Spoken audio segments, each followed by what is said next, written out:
It's a pleasure to be with you this morning, and I wish you the best things. I want to greet the leaders of the church and thank them for the opportunity to meet with you through Zoom.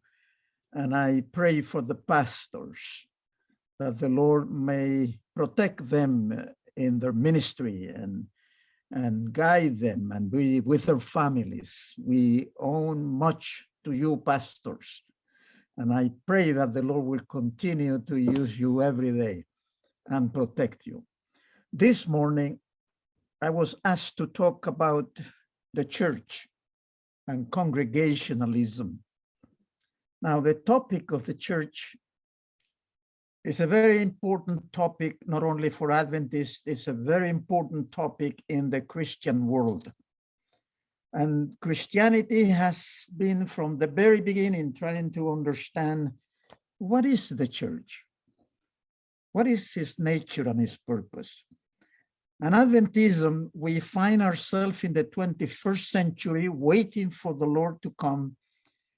And we have in the area of ecclesiology, as we call it, the doctrine and nature of the church. In the area of ecclesiology, we have two topics that are extremely important and are a matter of debate, even among ourselves. I'm talking about the unity of the church and the authority of the church. These two topics have been at the heart of theological discussions throughout the Christian era, and particularly in the world of ecumenism. What is the church? What are we doing here? And the unity of the church. When we talk about congregationalism, we're talking about a threat to the unity of the church. Congregationalism is a conviction that we don't need an ecclesiastical organizational structure, that the most important unit within the church is the local congregation, and that it is independent and self-sufficient, and therefore it doesn't have to give any account to the world church. And as you will see, this is an issue that is extremely important among Protestants, and is becoming somewhat important even among us. Now, let me tell you what I'm going to be doing during the rest of the time that I have. We're going to go back to Catholicism and Protestantism to try to explain the origin of congregationalism. Then I'm going to discuss with you why, according to the New Testament, congregationalism is incompatible with the New Testament understanding of the church. And after that, I'm going to move into congregationalism and Adventism. And I will discuss there the challenges and how can we move forward. And finally, I will conclude with a look at the apocalyptic vision of the church. And I will argue that this apocalyptic vision of the church excludes, by definition, congregationalism. So let me begin with Christian history. It is true, and I will say this from the very beginning now, congregationalism appeared in Christian history as a result of the Reformation. Now, it doesn't mean that the church, the Christian church, was not damaged before that.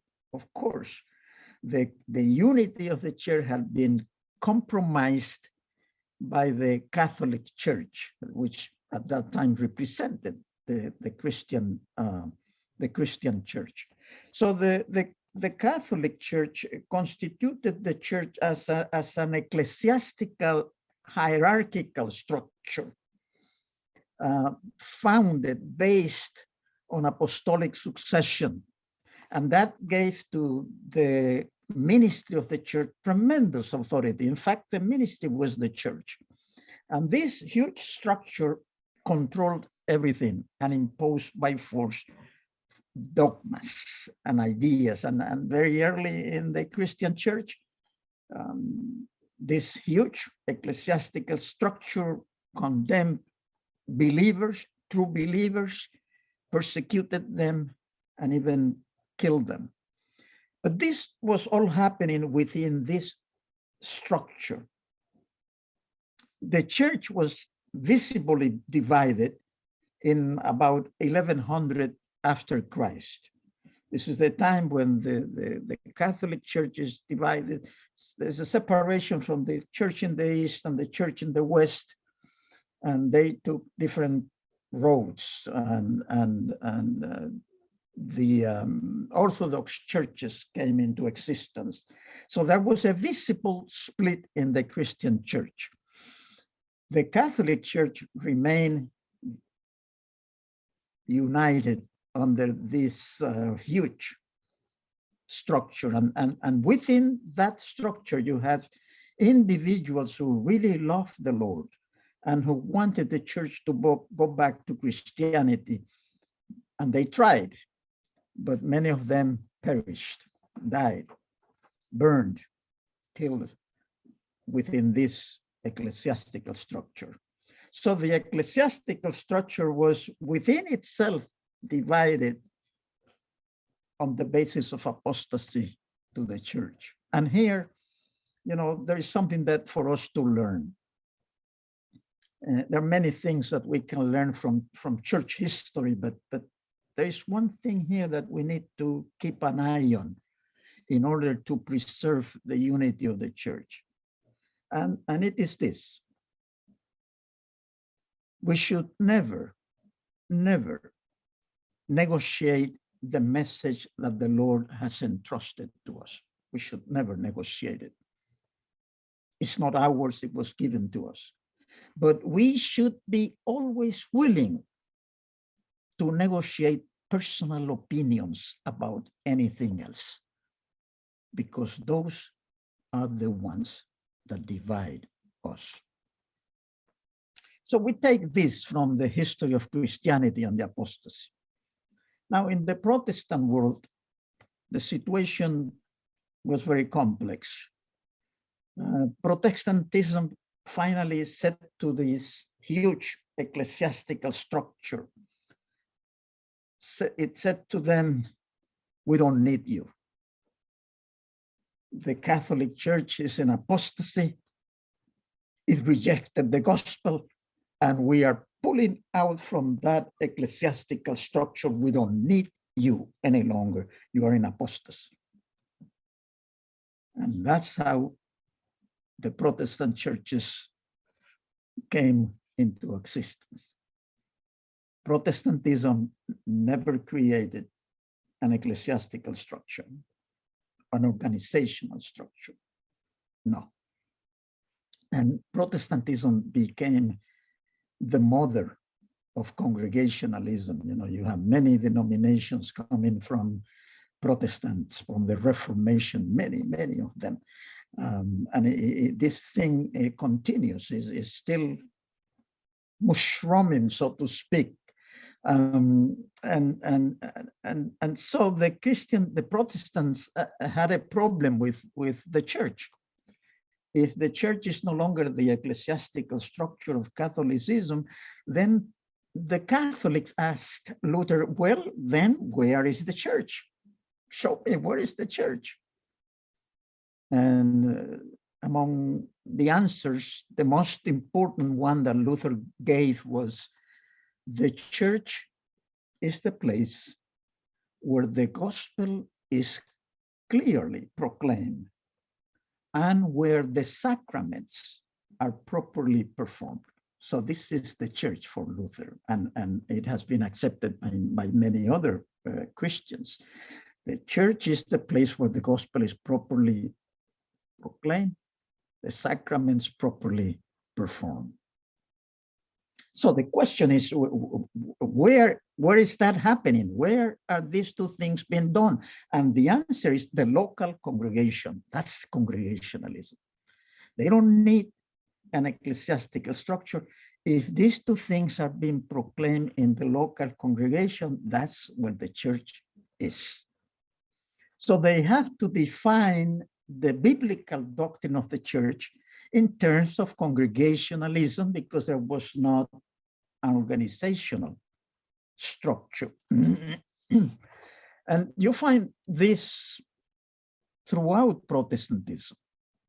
The Baptists, if you press them, they would say, well, the local congregation is the place where the believer has communion with Christ, where baptisms are done, where the sacraments are performed. So it's the local congregation again and again. And if you take Pentecostalism, it's exactly the same. Pentecostals, they don't have an ecclesiology, a doctrine of the church. They don't have it, because by definition, Pentecostalism, ecclesiology is the local congregation. That's what it is. Now, of course,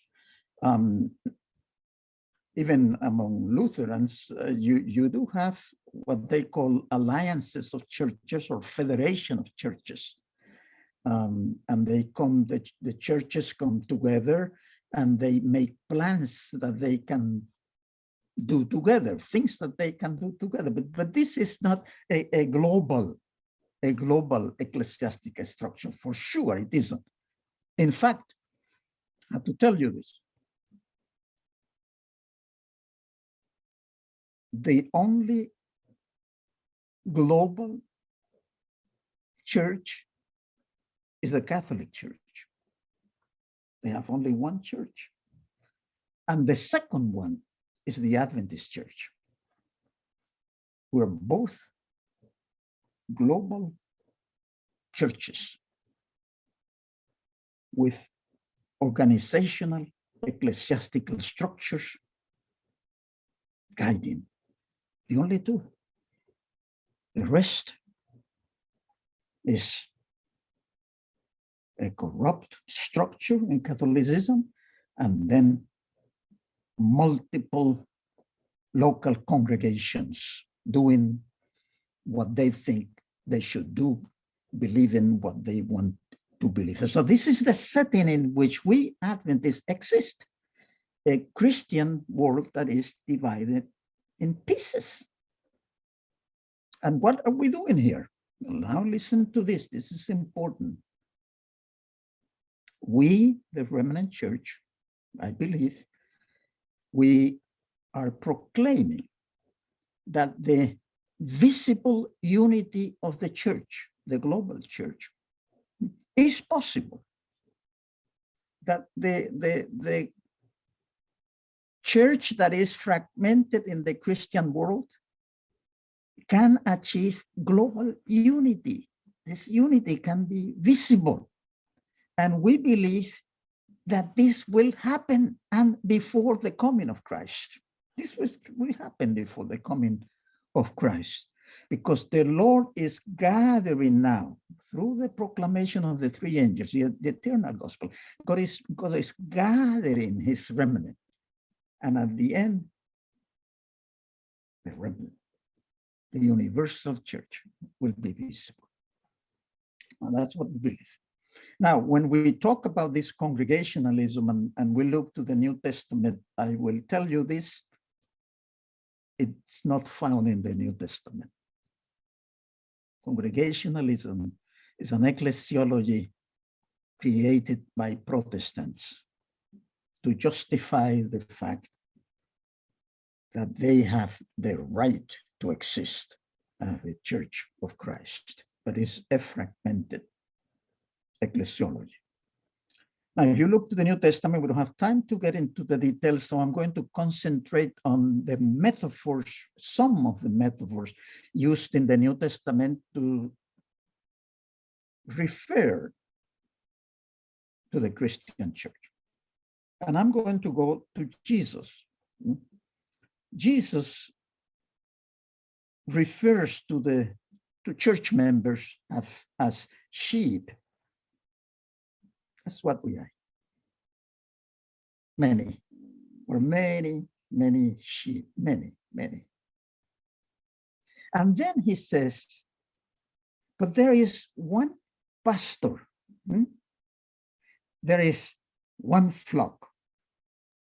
There is one sheepfold. You get the idea? For Jesus, the church is universally one. Many, and yet one global church. One and only one. Now you can take another metaphor that Jesus used, the vineyard. The church is a vineyard. And this metaphor has several purposes. Help us to understand the nature of the church and the importance of being attached to Jesus. But it's a beautiful example of what the church is, a vineyard. See, a vineyard is formed by many vines, beautiful vines. And if you walk through the vines, you will find this grapes, this cluster of grapes hanging from the vines, and there in a vineyard there are thousands, probably, and thousands, depending on the size of the vineyard, thousands of grapes. So you have many. And Jesus says, but there is only one vineyard. And I'm in charge of this. And the New Testament is going to say that the Spirit gave gifts to the church members in order for them together as one to have and lead one church. Now you go to Paul. Paul has the image of the building.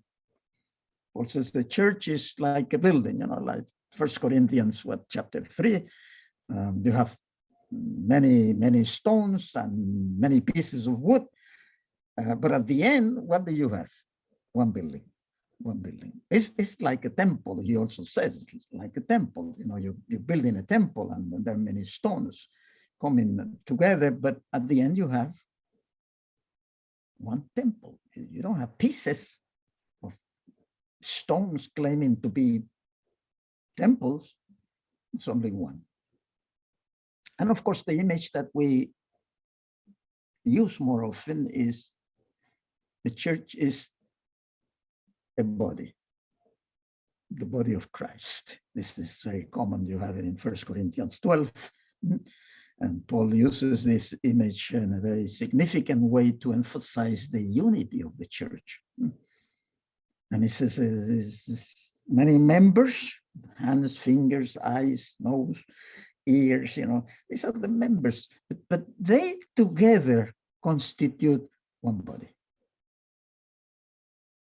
And if a member claims, the hand claims, I am the body, Paul laughs at that. How could one member be the body? If you say, I am the body, I have to ask you, where is the rest of the body?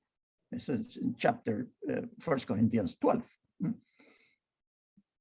So it's the emphasis in these metaphors and many others is on many members, one church, guided by the Spirit, structurally organized to move forward. This is what the church is in the New Testament. It's a community of believers around the world, but one community of believers. Now, let me move now to congregationalism among us as Adventists. And the question is, how serious is the threat of congregationalism for us as a church? And I'm going to tell you, what I think based on what I have observed. I would dare to say that at the present moment, congregationalism is not a serious problem for us. That's the way I see it. That doesn't mean that we don't have elements of it among us. Yeah, we do have elements of it. And I would mention, for instance, the independent ministries that are not supportive. These independent ministries, the leaders of some of these independent ministries, they claim that they're not accountable to the world church, to the Adventist organization. So they are accountable to themselves. And you have some of them. A few years ago, we had a group who had put together their own fundamental beliefs. They made changes to the one we have. They had their own church manual, a very old Adventist church manual, and they thought that was the only good one. And they have their own preachers, their own camp meetings, and they didn't feel that they have to give any account to anybody, to the conference or the union or the division. These were independent. This is a congregationalism, and you still have some individuals in the Adventist church promoting their own views, asking for money from church members, and they feel that they are Adventist, but they are not accountable to the organized church. And we had a few years ago some pastors who left the Adventist church and took with them a number of church members. And what we saw was that pretty soon they left claiming to be Adventist, but pretty soon they began to change the Adventist message. This is apostasy. Unfortunately, many of the church members who followed them said, hey, wait a minute, this is not what I believe, and they came back to the church. So apostasy separates congregations from the one church of Christ. And these churches are no longer Adventist congregations. They are independent, totally independent, another Protestant denomination. So we have had this among us, but strong congregationalism, not really. And I'm going to give you just 3 reasons why congregationalism has not flourished among us. I'm going to give you 3 of them. The first one is the conviction that there is in Adventism a wonderful, deeply rooted conviction that we have a message for the whole world, an important message for the whole world, to prepare the world for the second coming of Christ. And this message is our identity. This is who we are. And we feel that this message is extremely important for the whole world and theologically significant because it is directly connected to the cosmic conflict, which happens to be also a global phenomenon, a cosmic phenomenon. You see? So when you look at Adventism from this angle, you realize that congregationalism doesn't fit, because you have a cosmic conflict, global, and you need a global church proclaiming this message. And this message is well rooted within us. It's well rooted. And if we have people who have left the church with problems with the message, a few. But for us, for the global church, this message is something that is extremely helpful in keeping us together, ruling out congregationalism. The second element that has protected us from congregationalism is the conviction, again, a profound conviction in the very essence of Adventism, that we have a mission. Yes, we have a message, but we have a mission. This mission is so important for us. There's an urgency that we have this mission for the whole world. And that this mission is fulfilled, yes, around the world, but it's been fulfilled through the local congregations. Now, this is important. See, the significance of the local congregation is deeply connected with the fact that the local congregation has a message and a mission that is exactly the same message and mission of the global church. In fact, the existence of the local congregation is legitimized. It finds its reason for being in proclaiming the same message. They are part of the global plan of God. And the important thing for us as pastors and administrators here is that we have to keep the local congregation well informed. The local congregation, even the local groups, we have to instruct them that they are part of something larger. Some of these churches are small groups, and they say, well, who are we here? We don't have money, you don't have power.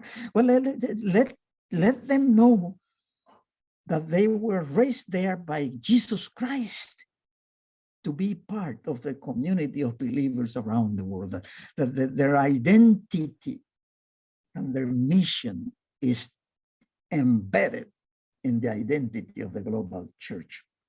If we fail in this, we could very easily have selfish congregations that think only about themselves because they lost sight of the wonderful biblical understanding of the church as a global community. And the third reason why Congregationalism has not done more damage among us is that God did for this church something wonderful.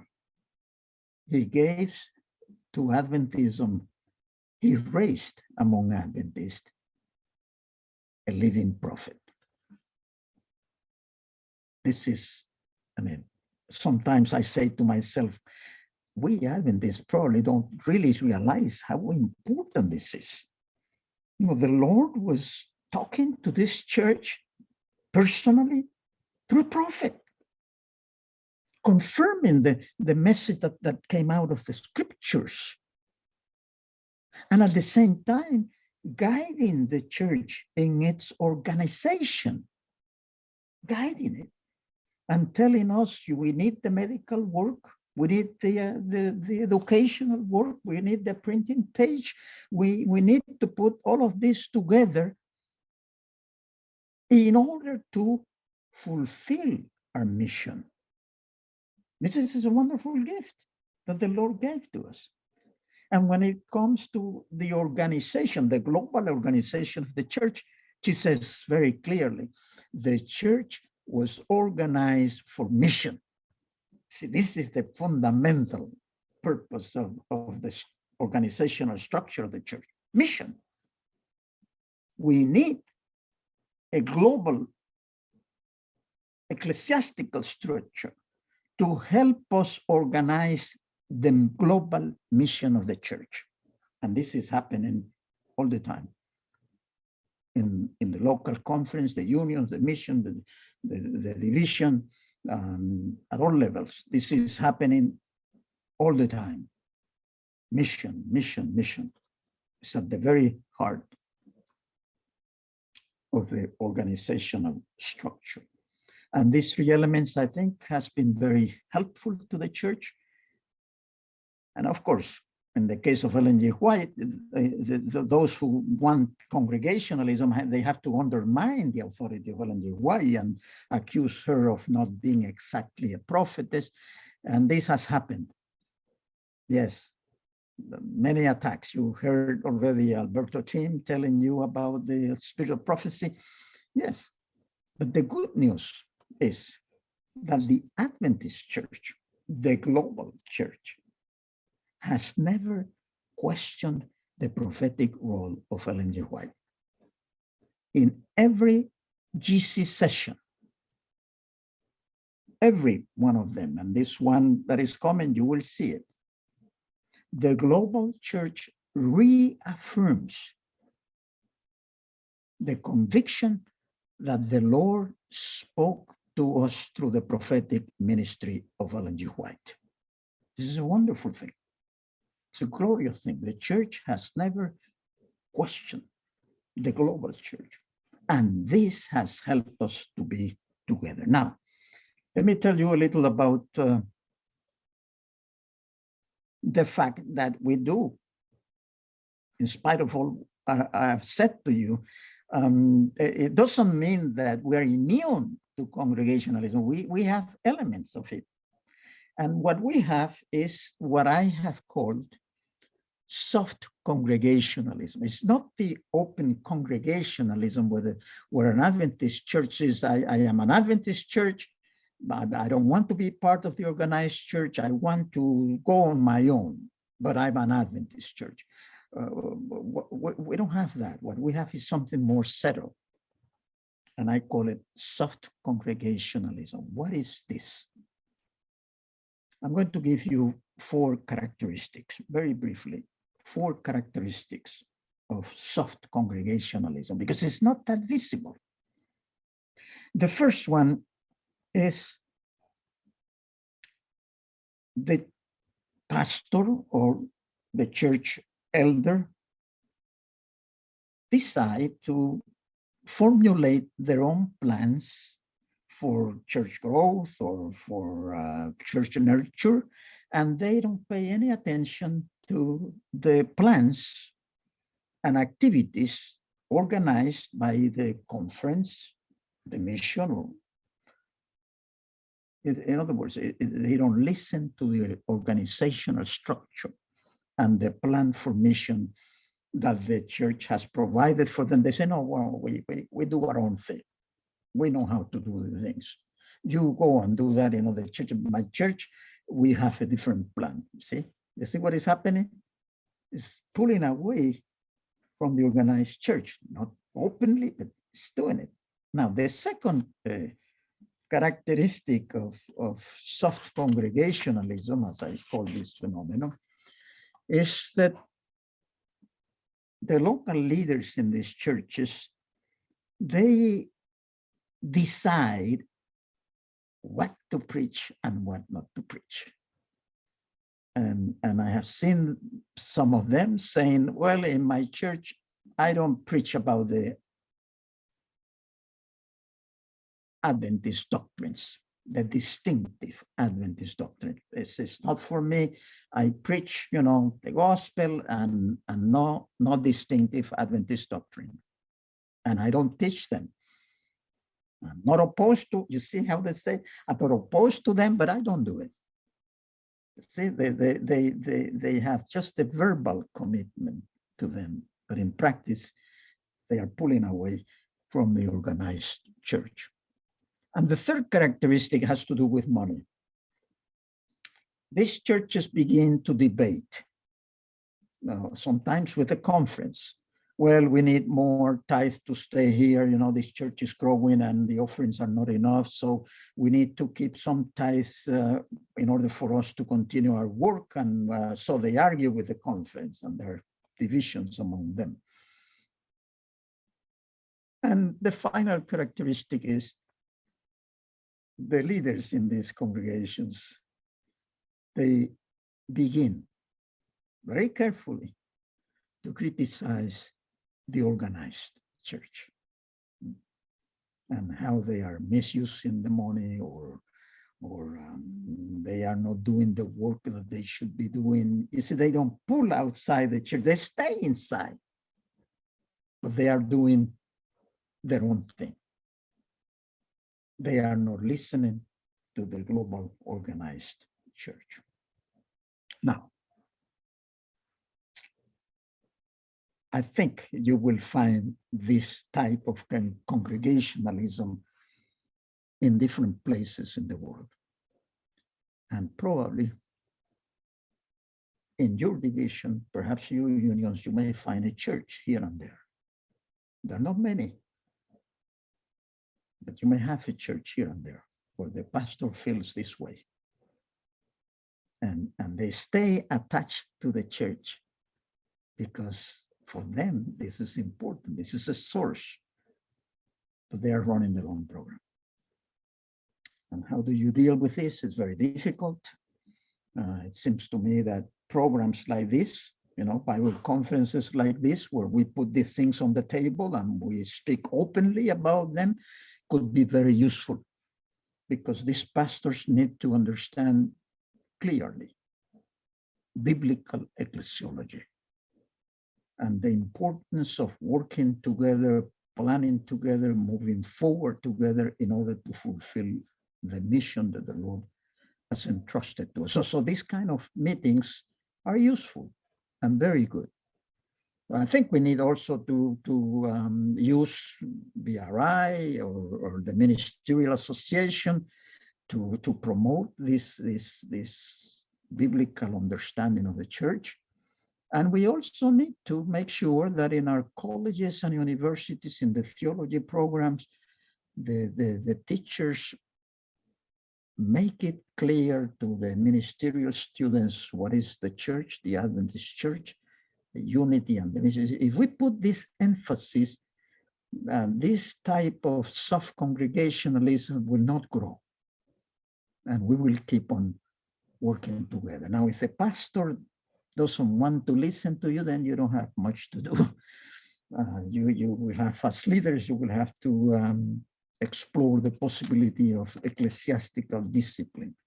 But this should be the last thing we will try to do. I believe that the dialogue and the conversation could be very helpful. I do hope that there is no one single church in your whole division in which this type of congregationalism is alive. Now, I want to close with going back to Revelation, to apocalyptic prophecies, which are so important for us as Adventists. The book of Revelation, Daniel, extremely important. And I want to make a few comments about the ecclesiology, the vision of the future that these prophecies provide for us. And it is my intention to show to you that the picture of the future, when you look at the horizon of these prophecies and you look around, these prophecies exclude congregationalism. There's no room for congregationalism in the apocalyptic prophecies of the book of Revelation. So I will make 3 comments about this vision. So when I look at these apocalyptic prophecies and their fulfillment, as they are being fulfilled, and what we expect to happen, when I look at them, one of the first things that impact me is the emphasis that these prophecies place on the universal scope of the divine plan. It's amazing. You begin to read the Revelation, and from the very beginning, there's this emphasis on the whole world. Chapter 1. Behold, he's coming on the clouds, and everyone will see him. You see, this is not our local congregation. This is the whole world. This is the universal scope. You read about the whole world. You read about all the inhabitants of the earth. You read about every nation, tribe, language, people. You read about all the nations. You read about the kings of the world. This is a focus.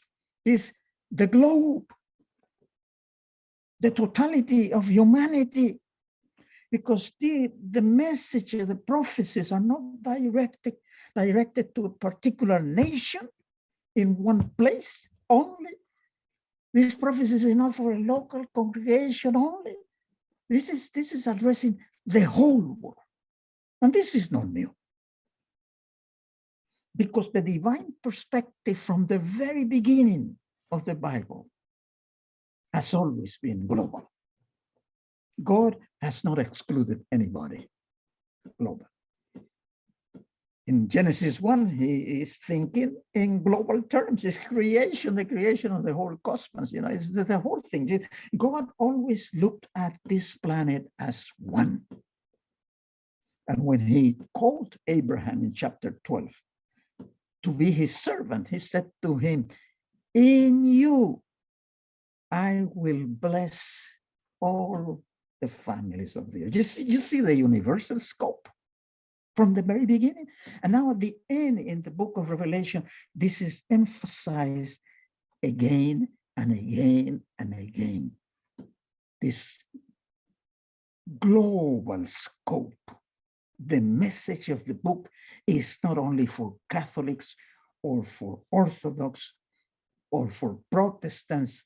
It's not even only for us. It's not for non-Christian religions, it's for the whole world, for everybody. This is the universal scope. And the remnant, I will tell you this, the remnant is not an expression of the fragmentation of Christianity. The remnant is the solution for the fragmentation of Christianity. God has this global focus, and he has a global movement, apocalyptic movement, addressing the global church. The second thing that impresses me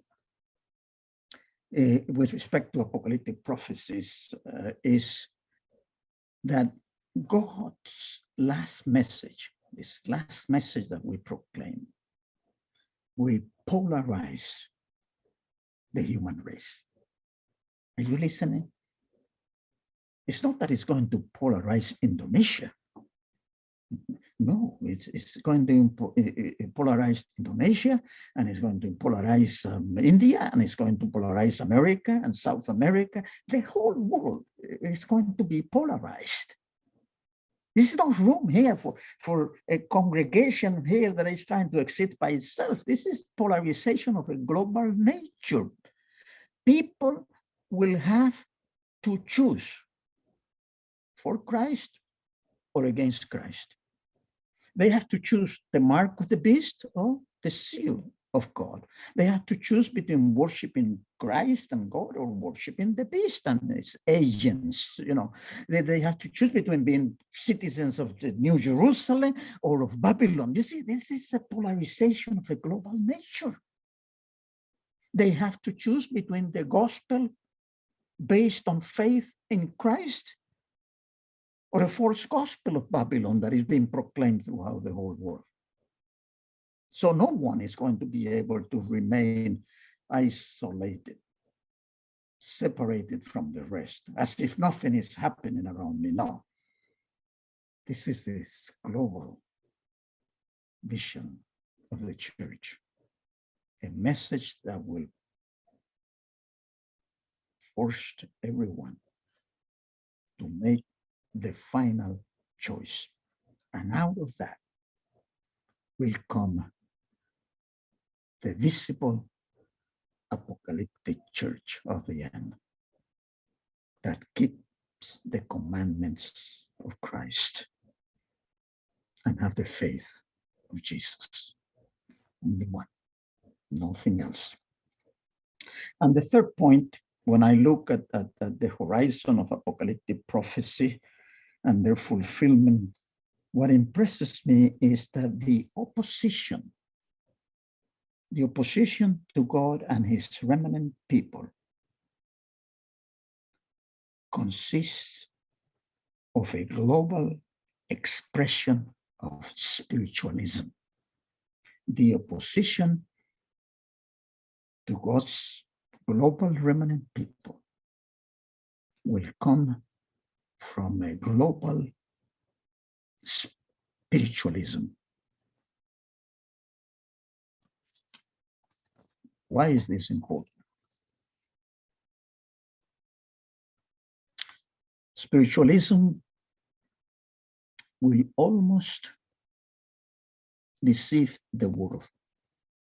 Ellen White refers to it to the masterpiece of deception. Spiritualism. It will change the way people look at things. It will change science, it will change philosophy, it will change the world economy, it will alter cultures, it will change religions with its deceptive power. This is a global movement. It's the opposition. You see, the enemy has, well, he has many problems, but probably the most important problem he has is that apostate Christianity is divided. I told you that. And he has this problem. Christianity, apostate Christianity is divided. And we can see it. You know, we have the Catholic Church, the many Orthodox churches, we have Protestants, and we have many Protestant denominations, Congregationalism. He has this mess that he himself created. And now he has to unify them. This has to unify them. The same way that the Lord, through the three angels' messages, is unifying his people on a global nature. Lucifer, pardon me, Lucifer has now to unify apostate Christianity. Well, what is the purpose? Well, if he unifies apostate Christianity, then he will be able to take the false gospel of apostate Christianity to the rest of the world. See, he has a global program. And he knows that he cannot fulfill that unless he heals Christianity, apostate Christianity. Isn't that what Revelation 13 says? It speaks about healing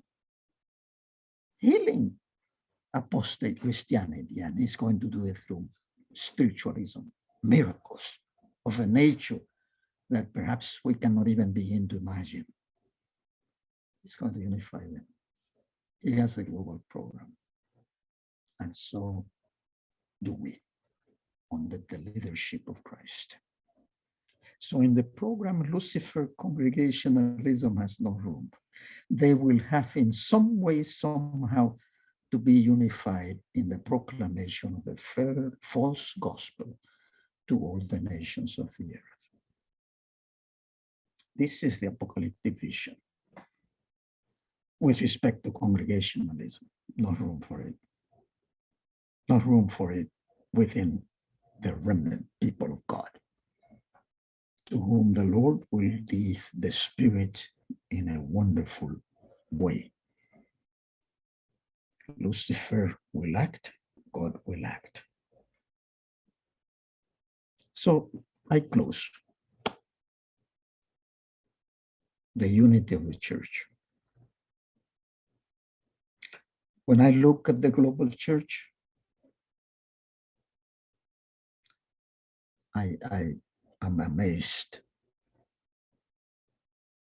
We come from so many different cultures. We speak so many different languages. We dress in different ways. We have cultural backgrounds, different cultural backgrounds. And within all of them, we have this one church. And I tell you this, our unity is the work of the Spirit.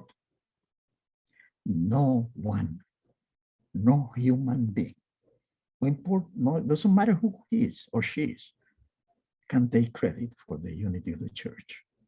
It's in the hands of the Spirit that works in mysterious ways within us to keep one church with one message and one mission. This is my church. This is the church that is servant of God, of the word, and is servant of the world. We are all servants, unified around the gospel in service. May the Lord bless you in your churches. And you keep in mind this wonderful understanding of the church. Community of believers around the world, organized for mission. God bless you.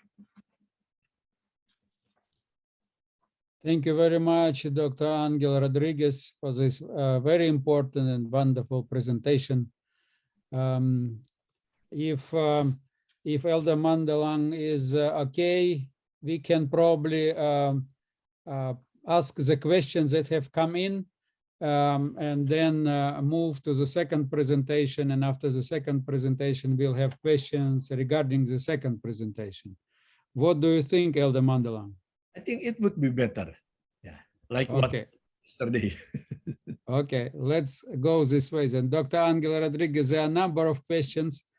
There are several questions that we reserved for you from yesterday because they were too difficult for us. And we said we need an angel for them. But let's go to it a little bit later. But now, concerning the presentation that you have just given. While it is true that the Lord is gathering people to his church, isn't it also true that many shall come out of the church? Yes, both things are true. You know, Jesus talked about this, and he used another metaphor: the wheat and the weed. So he knew that his message will bring people from every side, and there was going to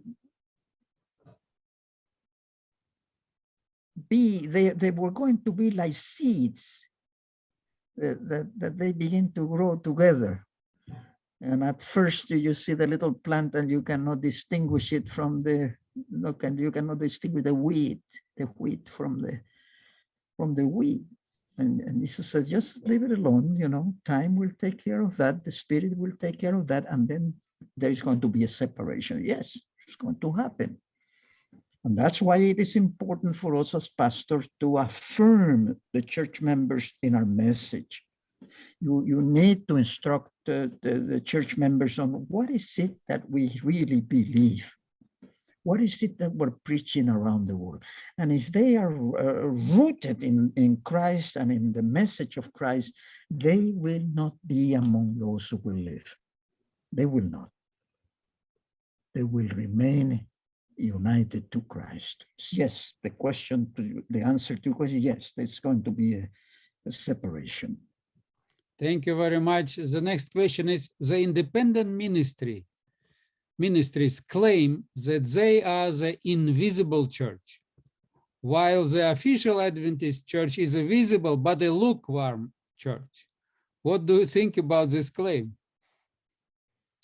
Well, you know, in order for independent ministries to blossom, to survive, they have to discredit the other.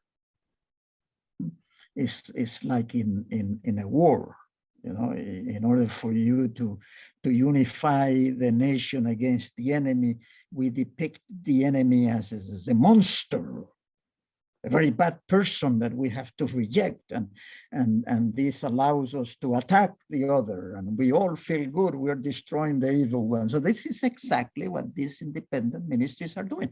They want to be accepted as the true expression of the church, and then they condemned the remnant people of God, the true people of God.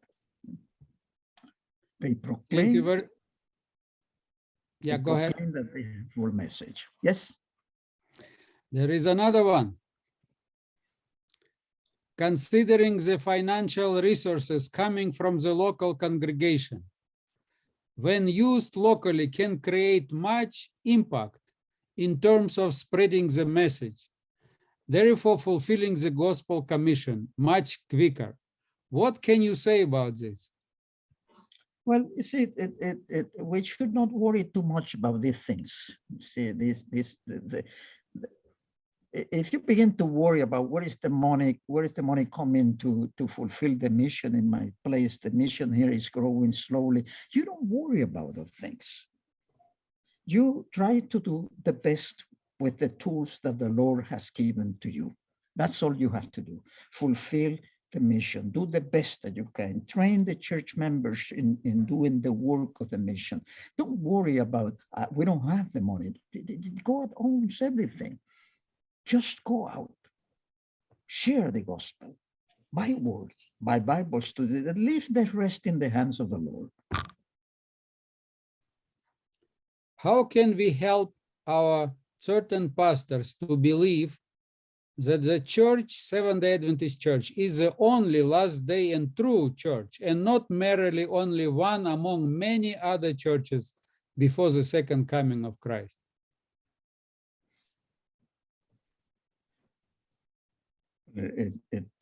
At the present moment in which we live, and probably close, as we get closer to the close of probation, we have to acknowledge that most of the people of God are out there. They are not part of the prophetic remnant. They're out there. And therefore, we have to be careful how we talk to them about us, because the people of God is out there. And we exist to let them know that God has a global plan for them, and that they have to come and know Jesus and know the true gospel of salvation through faith in Christ. So the mission of the church has to be fulfilled wisely. If we punch people, we make enemies. If we embrace them, we make them our friends. In principle, you know, when you read Revelation, yes, God has only one remnant people. That's the truth. And we have been called to fulfill that mission. We have to do it in humility. I told you a few moments ago that we are servants. We're servants of the Word of God. We're servants of Christ, and we are servants of the world. They are not to serve us. We're not better than them. We have been invited to accept the gospel and to proclaim it, and we do. We should do it. Dr. Angel, is it right when the Sunday law comes, there will be no structure of the Seventh-day Adventist organization? Listen, do not worry about those things. Why do you want to worry about whether this can be an organization or not? If you follow biblical ecclesiology, God is a God of order, and order belongs to the very essential nature of the church, order. Christ instituted in order, organized it, and he said, I'll be with you till the end. So there's going to be ecclesiastical structure of some nation as we get closer to the end of grace, you know, at about the moment of the coming of Christ, will probably the organizational structure as we know it will not be working at its full power. But we will have pastors everywhere. And Ellen G. White says that after probation, the Spirit will be with us in power, and angels in human form will be among us, guiding us, so that the church will never lack some kind of organized leadership under the power of the Spirit, the gift that God gave to pastors and others, and the presence of angels among us. So don't worry about how is the Lord going to do this? Don't worry about those things. You have only one thing to worry. Affirm yourself in Christ. Know the scriptures and go and preach. This is our call. These are the things. Just leave it in the hands of an all-wise God, our God. Thank you. How can our church unite? Upon what basis our church should unite? Well, if you look at Christ and his teachings, what unites us is Christ, and that union with Christ becomes visible when we accept and live and teach the teachings of Jesus. So that's why I have emphasized, even to this morning, I have emphasized that unity is centered about the message that Jesus gave to us. He gave this message to us, and around the mission that Christ gave to us. And we have summarized that message in our fundamental beliefs. See, so this is obedience and proclamation of the fundamental beliefs is a way of expressing our union with Christ, because this is what Christ taught us. So if we have to answer the question, what is it that unifies us as one around the world? It is Jesus, the teachings of Jesus, the example of Jesus, and the mission that Christ entrusted to us. Those are the things that keep us together around the world. All the things I said to you, personal opinions, are negotiable. The message and the mission is not negotiable. And it will hold us together today and to the end. Thank you very much.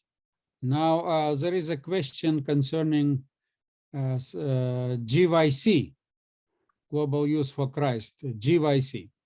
GYC have their own plan of activities which oftentimes clash with our Global Adventist Church.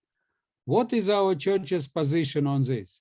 This organization draws many of our Adventist youth to follow their programs rather than the official Adventist youth programs prepared by the GC.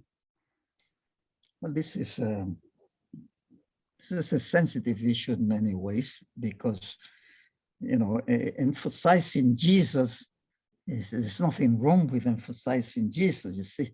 But the problem comes when people emphasize Jesus so much that they displace doctrines, and this creates tensions. And they have their own programs to emphasize Jesus is enough. We don't need anything else. My feeling about this, I think this is not compatible with the church. I don't think that the global church is officially supporting this type of activity, and I will encourage you to seek counsel before you personally support any of these activities, because they have elements that are good, but there are elements there that could be damaging to the church in your area. So be careful. I don't know whether Dr. Stella, you may want to add here something from the perspective of the church.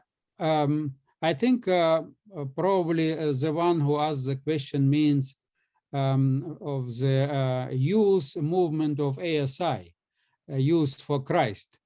So it's the General Conference Youth Department has met with the leadership of GYC, and they tried to work out together a strategy so that they are not working and proposing their own program, but working hand in hand with the youth department.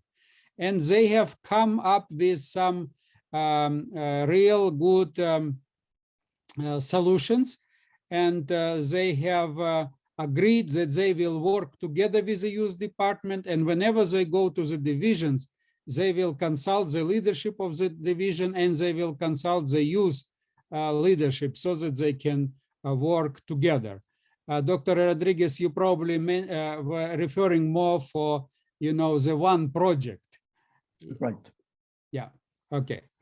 There is another question. What action can our church do to those pastors or leaders who will not honor the leadership of the church and rather go and establish their own congregations? Well, in those cases, the solution is a simple one.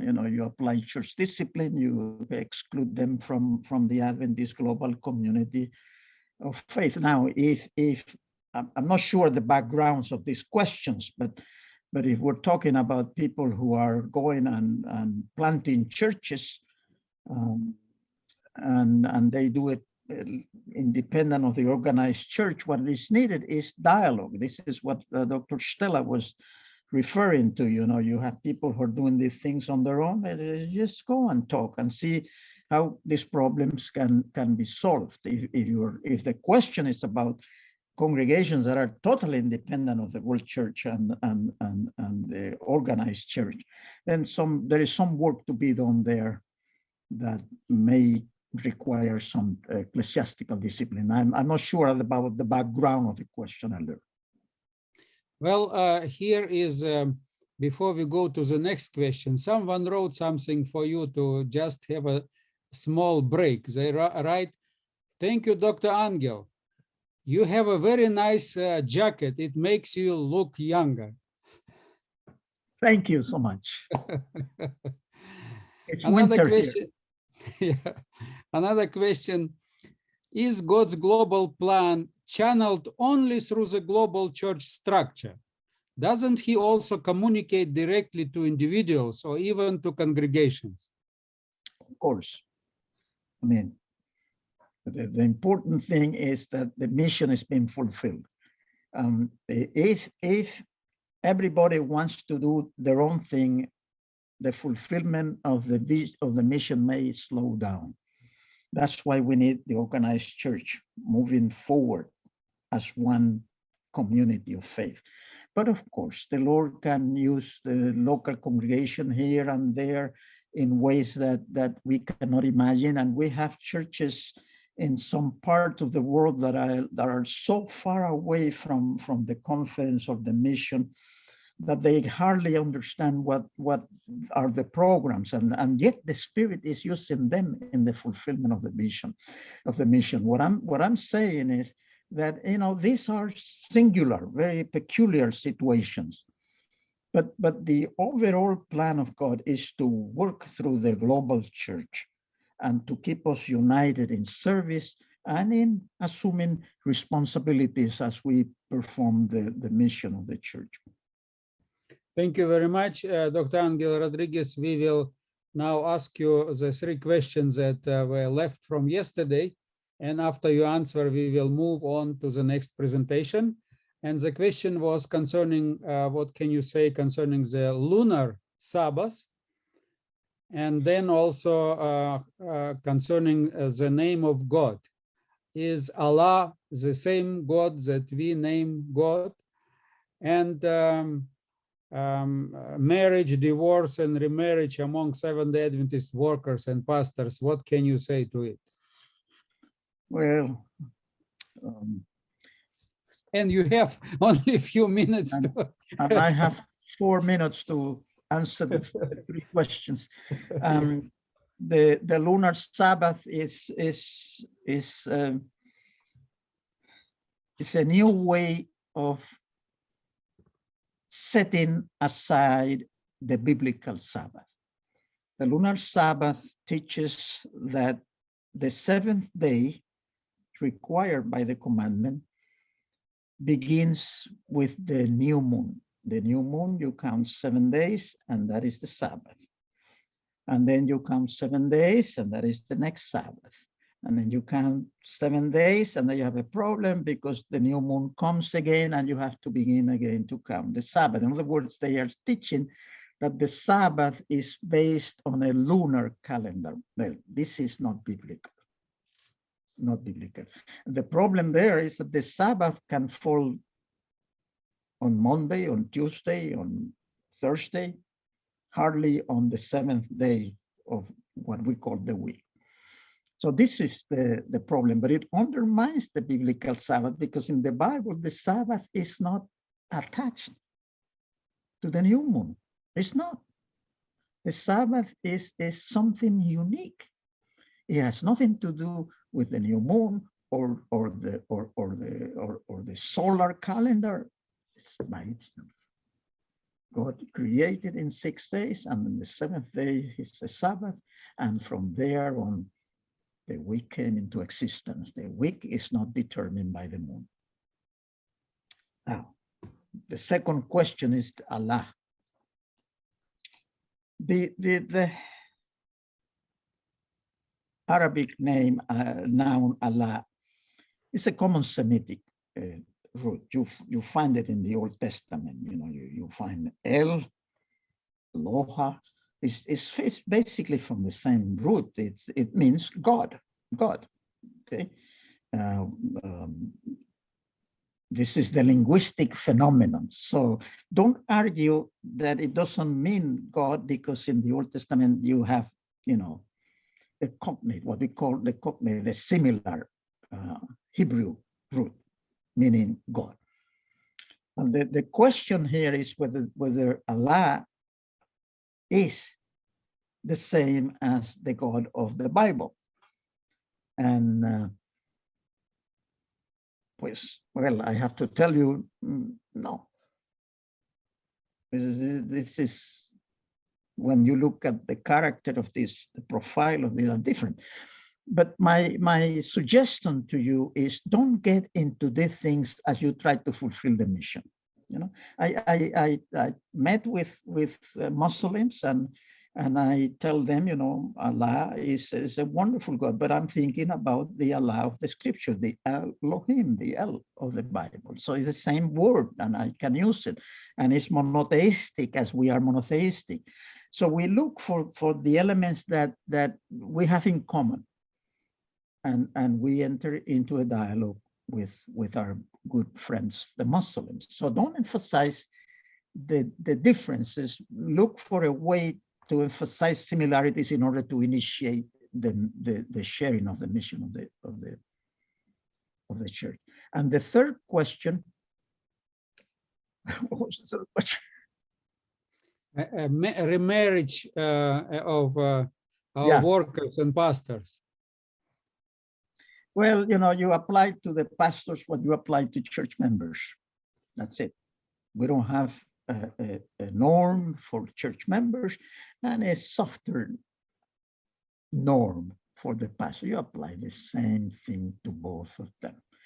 If there's adultery, you apply the same.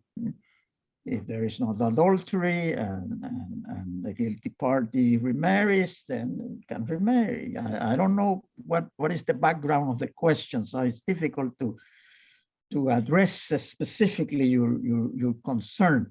But the basic answer is, hey, what is valid for the church member is valid for the pastor. I don't know, Elder, whether you have a little background on the question that may be helpful.